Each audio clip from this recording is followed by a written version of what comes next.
This here's Bob Hall. He's the creator of the Miata and the cult following that you all love. And we're gonna force him to react to the Miatas of TikTok. My name's Jimmy. I'm a producer at Donut. Jimmy is the most qualified person at Donut to talk about Miatas. I've had way too many. He's obsessed with them. Good luck, Jimmy. Will do, Nolan. Nice to meet you, Bob. Take care. All right. If you ever want a Miata, I can tell you where to get them. All right, sounds good. Jimmy's got some spares. I know. He's got a lot. First clip. Before. Looks All right. good. Like that. Yeah. A little dirty. The wheels need to be After. something lighter. Yeah. Oh. What happened to it? Oh, I know what that is. Okay, you know this outfit that launched the commercial satellite that landed on the moon? Yeah. This is the modified Miata they have for their moon rover. Oh, okay? it's the new Mars rover. And you can see it's not the moon, is it? It looks like somebody. That looks like It looks Nebraska. Looks like some driving a Miata made into an SUV. I really like off-road Miatas. I think they're pretty cool, and I think it's really cool to see that the community is just taking the Miata and putting it in any environment. Bob, no. I'm sorry. Excuse me. Can I have my money now? No, look, I'll be serious for a moment here. It bothers me less than a Miata sitting rusting away in a junkyard. It's being used. Exactly. Someone's putting it to found a use. use for it. It might not be the same use I would use it for, but that doesn't mean it's bad. So, Bob, how would lifting the Miata change the driving characteristics? Here's the regular Miata. Here's the lifted Miata. That's a lot of flipping. The dynamics of the car would be pretty awful. It wouldn't be what the Miata is about. If I were going to do a lift a car, on a rare car, an unusual car, I'd find one of those 323s painted the weird colors, put 323 four-wheel drive in it, and I'd make that the lift thing. All right. That's pretty cool. How about we get to the next clip, Bob? Yes, that's a fine idea, Rick. Oh, wait, you are Jimmy. Rick is in Casablanca still. Okay, let's see the video. Oh, man. Is that after the accident or before? That's a good question. I think there's stance, but this guy doesn't understand what stance is. It also looks like he's missing the window in his hardtop. Maybe that's because the car flipped over. Okay. This is one of the downsides to living in a free country. I'm glad that we have you on the show today. Oh, okay. I'm glad to be here. Particularly because you stole the keys to my car. It is very rare. It's one of one. So they did these 6 Miatas and these 6 323 hatchbacks in these wacko colors. You come out with a new car, that's a great thing to do. They took body shells off the production line that had just finished being primed. They packed them over to the prototype shop and they hand painted the teal that I've got here. There was an electric blue, there was a purple, real pale metallic green, there was an orange, and there was this metallic yellow. Some are still around. There's one missing, so if you find the purple one, call me. Next clip. Oh. At the car wash. In a soft top? Oh no. That's definitely gonna leak. You think? Oh my goodness. Duh. That's how you rust out the partial shelf. Were Miatas always this leaky? Did you guys account for rain when you built these cars? It's a convertible. When they're new and tight, they're fine. But let's face it, it's a monocoque, unit-bodied car. They loosen up. My car's got 50,000 miles, and it's looser than it was. But the important thing is, when it's raining, when we had the big rain here in California, it didn't leak in that. Would you consider yourself a hardtop guy or a soft top guy? I'm okay with both. The hardtop's fine. If you take it off, you got a place to put it. How can people today try to avoid their Miatas from leaking like this? Keep an eye on all the gaskets. Make sure the top is in alignment, and hopefully your car's not wheeling too much. Going through a car wash won't cause much torsional twicking. On to the next clip. It's one of these drift guys. It's pretty good. Oh, He didn't need that wheel. that's a control arm bent. He's messed that right up. Yeah, he really did mess that right up. And then some. Were you aware of the drifting scene when you designed these? When you worked at Mazda, if you wanted to go to the racetrack, you had to take driving lessons. One of the guys who was our teacher was Mazda's driver to and at Le Mans with the 787. Wow. We started talking because drifting had started in Japan. And he said, why do you want to drive a car to go slow? Words said by a true race car driver. Do you think the Miata's a good or bad drift car? It's front engine rear drive, so that automatically gives it a leg up. It's like the AE86 Corolla. Great drift car. It's funny to me that you find guys making drift cars out of front drive cars, and the first thing you have to do is convert it to rear drive. Now that tells me, that speaks volumes. Okay? But do you think with the wheelbase of the Miata being shorter? It probably makes it more vicious. That's definitely going to make it less controllable when it gets to that point of bye-bye, daddy, which is what drifting is, really. Right. If you want a car that responds really well on the road, short wheelbase is good. And there's a point at which where if you want to go beyond that, it can become a liability. But having said that, I think the idea of somebody modifying a Miata with a 128-inch wheelbase would be a real riot. I'd love to see that. Maybe we'll find it. Do you have one of those in here yet? Maybe not. Tell me, Bob, have you ever gotten your Miata sideways? When I'm doing my Forza, occasionally I'll get my Miata a little bit out of shape. I'm an OFG, okay? But you don't know what that means? No, what is that? Indulge us. Old fart gamer. Okay. That's a new one. And I like Forza a lot, okay? And I do, the group races online. And it's really fun when you have these guys that are sideways, totally smoking and wondering why they're getting beat. It's because the car's set up for drifting. It's not set up for going around a corner, okay? Well, audience, if you ever run into Bob in Forza, watch out. On to the next one, Bob.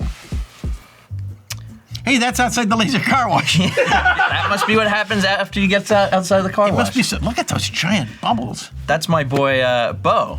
Huh. Yeah. That's frightening. It would imply to me some sort of pressure offset of some kind. But what? So I know the secret to what's going on here. Please, tell me. Please. I beg of you. Tell me, please. Won't you please tell me? He's got the AC on. Ah. And the seals on the door have gone bad. They're good for bubbles. Yeah. It would ensure that the air is being changed in the car. It's not necessarily a bad thing until you go to the laser car wash. Okay.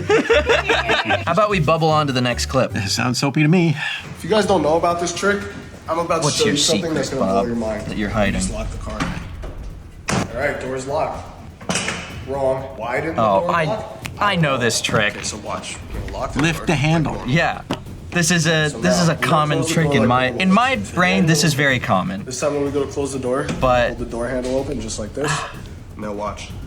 Close your door, and boom, there you go. Japanese cars, from the first time they started selling them here in 1958 till power door locks took over. When you locked the door of a Japanese car, pressed the lock button inside, you lifted the handle and closed it. It's been like that from day one with Japanese cars because it was a requirement in Japan. You know how the Miata door handles are chrome? Originally, we wanted them body color. Really? But it meant keeping 3 sets of door handles for the red, white, and blue for the launch cars. So no, we can't do that. Okay, fine. They actually didn't like the door handles, and they kept Really? saying women won't be able to open the door. Because of long nails. So the only female employees we had were a couple of admin people who had short nails. So we bring Karen in, and we're videotaping it.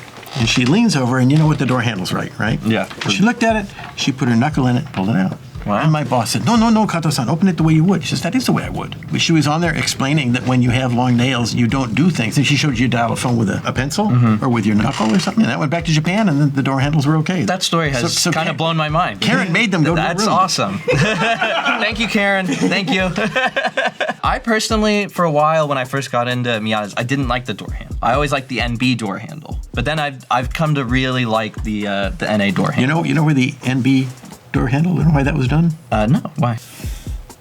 Money. That was not a cheap door handle. That makes sense. When was the last time you saw a car with wheel metal door handles instead of plastic ones? It's been a while. It's been a while. It has been a while. As soon as you've got a handle on that, why don't we look at the next one? Bob. Bob. That was great. Thank you. I think the idea of somebody modifying a Miata with a 128-inch wheelbase would be a real riot. Maybe we'll find it. Do you have one of those in here yet? Maybe not. We'll see. There it is. There it is. What is that thing? Is that a Miata? That is. My heart is I envy the guy in one respect. I wish I had enough money I could do stuff like that. Junk that I would never use. How would you fit that in your garage? That's the thing I question. It's pretty long. Knock a hole in the back of the garage. What's he got for a power plant? I wonder if he built up any sort of frame underneath it. It'd be fascinating to learn some of the details. If this is your car, shoot us a DM on Donut Instagram. We'd love to hear from you. Bob would love to hear from you.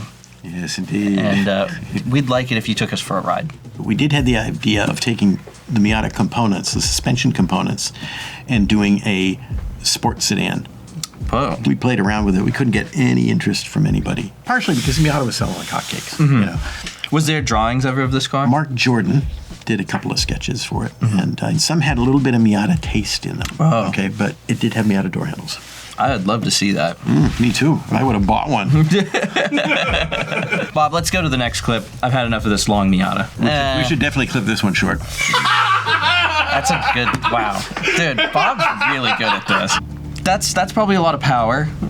Way more than 120 horsepower.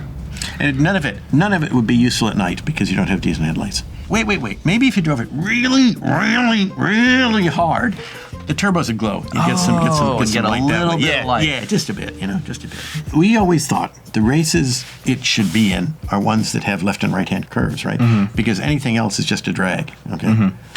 So, get it? Anybody that was predisposed towards straight line stuff, you used a rotary.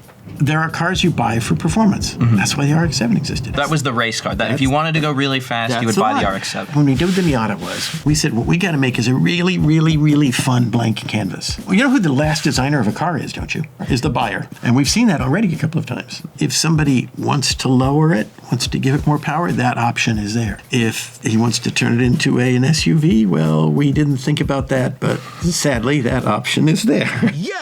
Boys, I am hella stumped on the Miata and I need you guys' help. So I got the entire car put back together. I got the exhaust put back on. Wait, that's put together? That exhaust is facing the wrong way. Yesterday. The fuses are good. The ECU is plugged in. The jumper wire is still in place. However, whenever I turn the key,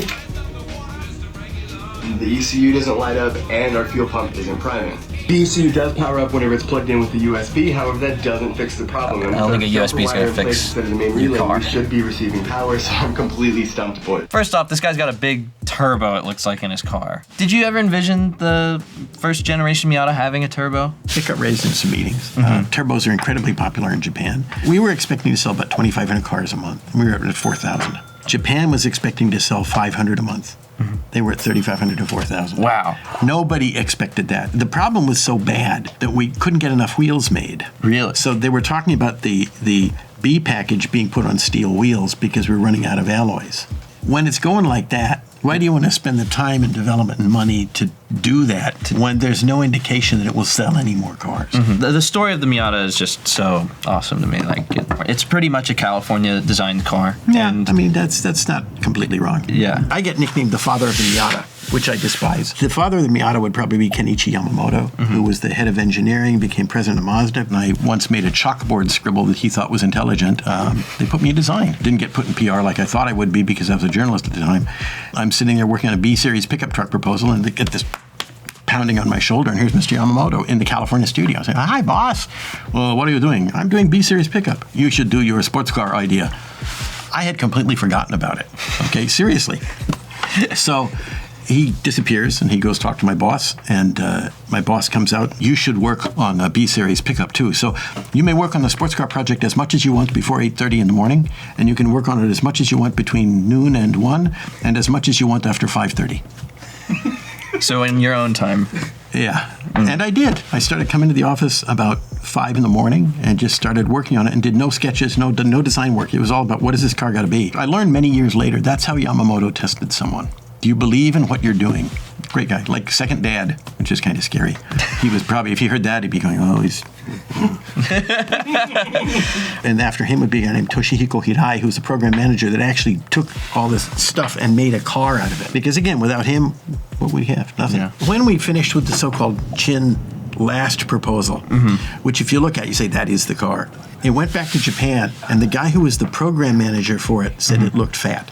It looked fat. And he did a lot of tightening of the car here, tightening the radius, bringing the sides in. And the problem was, we worked on it for so long, we didn't see the problem. It was a theme we came up with in California, and then we kind of finessed it. But it was a global project. Well, you definitely made history. Nah, I was just doing my job. It just happened that I liked the job and something I wanted to do. Let's zap on to the next one. Dude, he's so good. This bothers me. What are they showing Aston Martin for? Look, put a Tony. Miata up there. Put a Miata up there. Look what they've done. Horrible thing has been done to it. That's owned by our showrunner, Tony, behind the camera. I love this car. It's the only one in North or South America. We think there's only like 4 of them in the world. It's great. It's great. It needs a paint job to get rid of the white butt. And you need to get different wheels. The wheels, though, look a lot like some Aston Martin wheels, which is That's just true. multi-thin spoke. Yeah. I don't think these wheels are as appalling as you believe they are. I think they're appalling. That's just me. I'm a big wheel nerd. But do you ever have black wheels on any of your cars? No. Okay, because if you did, I'd say you know nothing about wheels. I never buy black wheels. What about a white wheel? White wheels are on off-road vehicles and stock cars. They look good though. On off-road vehicles and stock cars. Absolutely right. You know who else wants to put white wheels on it? Who? Sandro. See? White wheels look good. I'll tell you, I actually had a white wheel once, and it sat in the living room, and I had a piece of glass on the top. It was a table. I have a few of those tables in It was my perfect house. in white. I actually think this is way cool. What do you think of the no pop-up look? I was one of the few guys that didn't want to put pop-ups on the original Miata. Really? I had two design areas where I disagreed with the direction they went. I would have liked some sort of fixed headlight, and I would have liked if they had put the number plate down in the bumper and kept the panel in the rear simple. That's a hot take, Bob. I wasn't expecting that. For you to be a non-pop-up guy. One thing I like about it, the pop-up headlights were round. Remember they were starting to do square pop-ups? Yeah. There's something about round headlights and car eyes I like. I don't know what it is. Bob, do you have a favorite body kit that's ever been on a Miata from Mazda or any other aftermarket company? Do you hear the crickets? What I like the most is I like the lip, the little The R spoiler package that lip. was supposed to be on all cars. The simpler a car design is, the longer it will last. This next clip shows why Ferrari drivers should never ignore Miatas on the track. What about Maserati drivers? I don't think there's any Maserati drivers on the racetrack. Oh yeah, you're right. That's a nice Ferrari. Look at all these Miatas. I bet you they're all about to pass them. yeah. Yeah! Look at them go. Oh, that's great. I know why that was so easy for the guy in the Miata. That was Magnum PI's old car, and it's all beat up. Okay, he didn't take good care of that car. Yeah. And then it was in Hawaii, it rusted and everything. A lot of So rust. maybe the engine's got rust in it or something. Yeah. Who knows, right? Have you ever gotten in a Miata race car? Never. Never? No. Would you ever get behind the wheel of one? Yeah, if somebody didn't mind their car getting totaled, sure. In the back of our mind, thought that a Miata series, would be kind of cool. Yeah. It'd be appropriate for the car. It's kind of entry level, makes it easy for a guy that wants to go out there. But again, we didn't design the car for that. For racing. The whole idea was to make it this blank canvas that the ability to do that is there. We were much more enthusiastic about that than saying specifically we need to make it a race car. I got to make it high performance. We kind of actually shied away from that as much as we could. Get out, drive your 90 horsepower Miata, learn to drive. No, 115 if it's a good one. 115. Only the English got stuck with a 90. If you want to see other legendary automotive experts react to things going wrong on the racetrack, make sure to click here. Bob, thank you so much for coming out. It's been a pleasure. Yes, I can imagine it would be. Yeah. we're now best friends. We're gonna play Forza tonight. That's right. I'm going to use the controller. Yeah, I'm gonna use a wheel. Fine. Yeah. You'll be beaten. How about we go take our Miatas for a drive after this? Uh-huh. Let's go. Sounds good. Yeah. Bye. Bye, guys. See you.